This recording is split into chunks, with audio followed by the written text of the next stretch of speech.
For decades, women across Britain campaigned for the right to vote.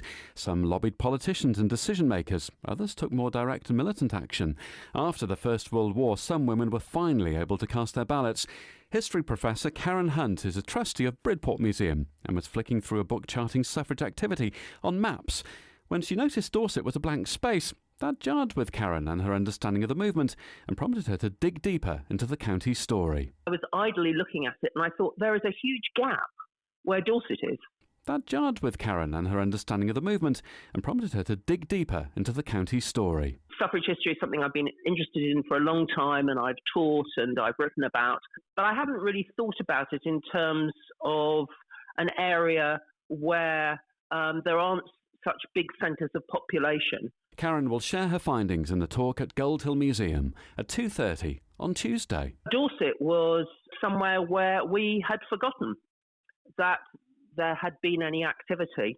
I suppose the assumption is that in an urban setting where you get to meet a lot more people and you can have meetings, there can be a spread of ideas that might want to change the status quo from the ground up, that kind of thing. But then again, you look at the Tolpuddle Martyrs, and we're a bit of a stroppy bunch in Dorset, aren't we? So there's heritage there. Campaigning takes all sorts of forms, and particularly when you're starting from a point where there is no kind of public space for you as women to make the argument that you should be citizens too. You're having to find places in which you can raise your questions or even have your voice heard. So it's also looking at the other spaces that are kind of created during this period.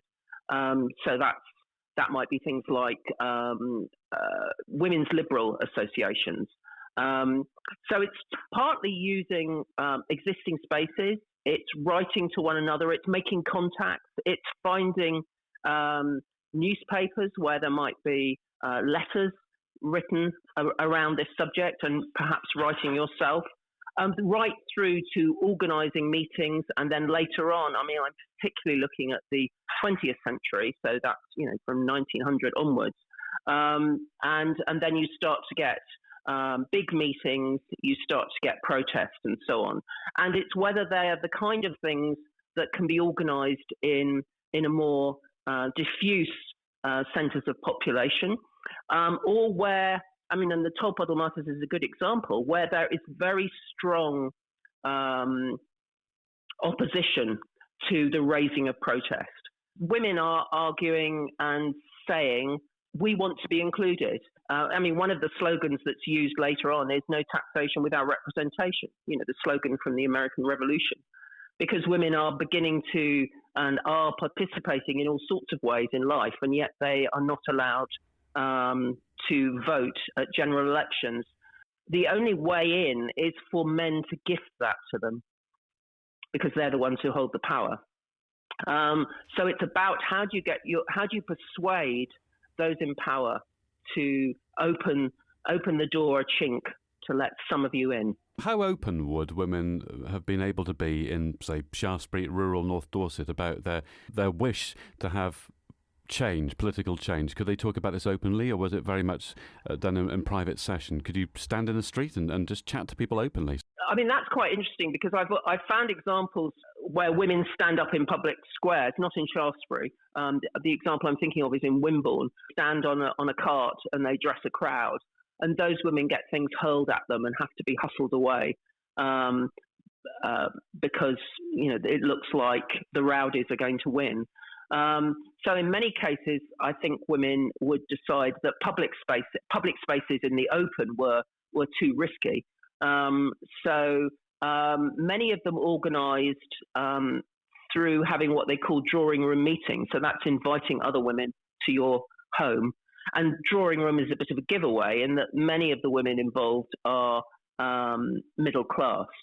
So their kind of opportunities to meet one another are slightly different to working women.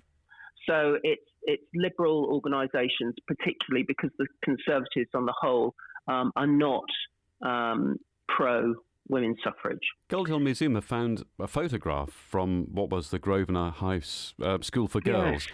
And one of the teachers says it was an issue at the time, and I just wondered whether it would have been treated in the same way if you go into Shaftesbury School now, that the students might be talking about the climate emergency. They might be talking about trans rights, and people might have an entrenched position, but it's something that can be discussed. It's just understood that you'll have perhaps a view, you won't necessarily sit on the fence. Would it have been like that? I mean, I think that photograph is from 1913. So towards the First World War, and by 1913, militancy is very much in the public eye. It's become quite violent.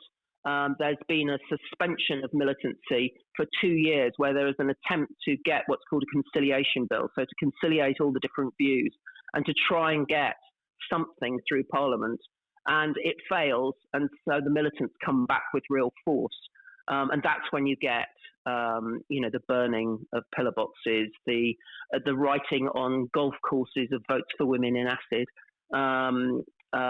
all those kinds of protests. So it's going to be a topic amongst people, and you can see it in the local press. People are talking about it.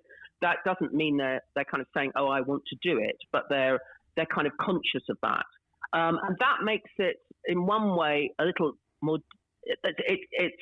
It's challenging for those who are non-violent but who are arguing for women's suffrage. So, for example, there is a suffrage organisation in West Dorset, based in Bridport, and they formed in 1910, and they're very determinedly non-militant, and they also are not involved in party politics, because they say male politicians have let us down, so we now have to make the argument, across the piece.